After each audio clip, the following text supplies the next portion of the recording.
Section 8. Job Characteristics Theory. Introduction.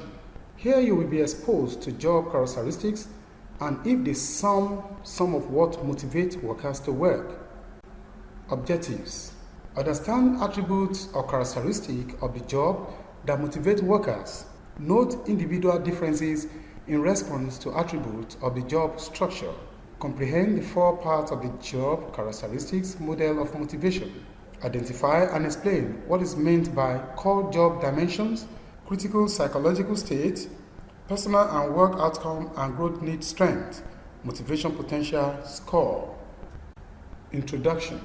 Job characteristics theory is a somewhat different approach to other theories of motivation. Its focus is on the locus of control for motivation, which is supposed to be on the work environment as opposed to the individual.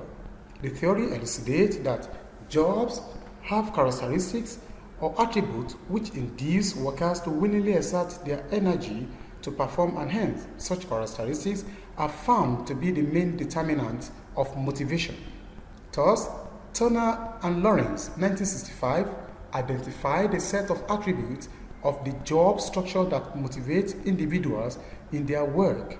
It was also realized that individuals respond differently to such attributes. In other words, there are differences in individuals' psychological makeups that explain the differences in response to jobs with attributes that have high potential for motivating the worker. Job characteristic theory provided the impetus for what is known in organizational psychology as job enrichment, the process of designing jobs in order to enhance the motivation to exert effort on the work. The most explicit and most researched model of this theoretical approach to motivation is that of Hackman and Hodham, 1976. The model has 4 parts, namely core job dimensions, critical psychological state, personal and work outcomes, and employee growth need strength, GNS, and lastly, an equation known as motivating potential score, MPS. Core job dimensions. Skill variety. Number of different activities, skills and talents required on the job. Task identity. Degree to which a job requires completion of a whole from start to finish. Task significance. How the job impacts on the lives or work of other people. Autonomy.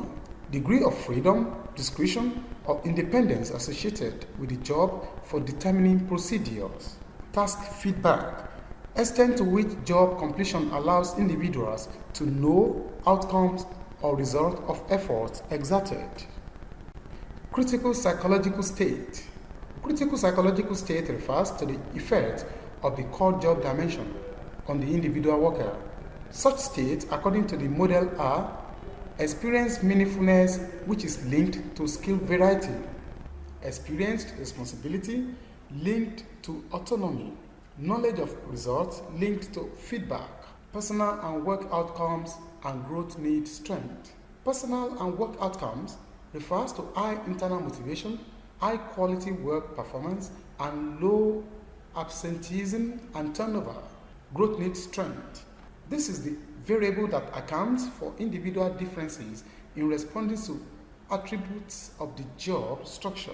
It indicates that individuals with high GNS are prone to respond more favorably to jobs that are high on the core job dimensions and so experience more critical psychological state associated with the job. Motivating potential score.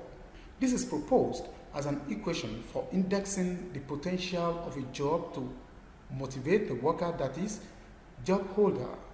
The equation is denoted as MPS is equal to skill variety plus task identity plus task significance times autonomy times feedback.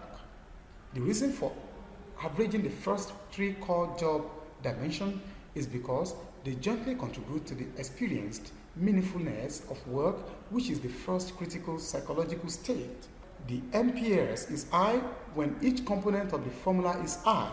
The MPS is low when any one component is low. Zero score on any of the major components results in a 0 MPS. This is the end of study section 8. Thanks for listening.